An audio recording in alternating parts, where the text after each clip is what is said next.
দুটি সংখ্যা এক্স এবং ওয়াই তাদের লসাগু মানে লিস্ট কমন মাল্টিপলস দেওয়া আছে 441 441 এবং গ্রেটেস্ট কমন ফ্যাক্টর মানে হাইয়েস্ট কমন ফ্যাক্টর যেটা কিনা গসাগুর মান দেওয়া আছে 7।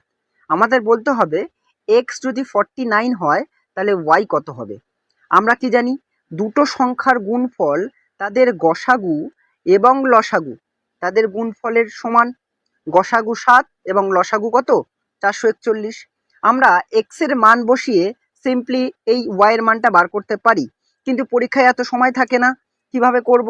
ইউনিট ডিজিটের সাহায্যে করব। মানে এক্স এর মান যদি আমরা বসাই, এক্স এর মান কত দেওয়া আছে 49 এবং এখানে কত আছে 441 ইন্টু 7। আমি যদি এটা গুণ করি এককের ঘরের অঙ্ক ইউনিট ডিজিট কত আসছে 7 আসছে। তাহলে এদের গুণফল 49 ইন্টু ওয়াই এই গুণটাও কিন্তু যদি করি তাহলে আমরা লাস্টে কত পাবো, এককের ঘরের অঙ্ক কত পাবো 7 পাবো। এখানে 9 আছে, তাহলে এখানে এমন একটা সংখ্যা থাকবে যেটা গুণ করে এককের ঘরে কত আসবে 7 আসবে। তাহলে 9 এর সঙ্গে যদি 3 গুণ হয় তাহলে 9 3 যা 3 9 কত 27। তাহলে এমন একটা সংখ্যা লাগবে যার লাস্টে 3 আছে।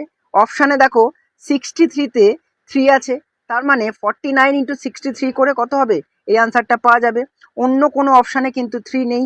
তাহলে আমাদের ওয়াই যেটা দরকার ছিল কোনো সমাধান না করে অপশান থেকেই বলে দিতে পারলাম উত্তরটা কত 63।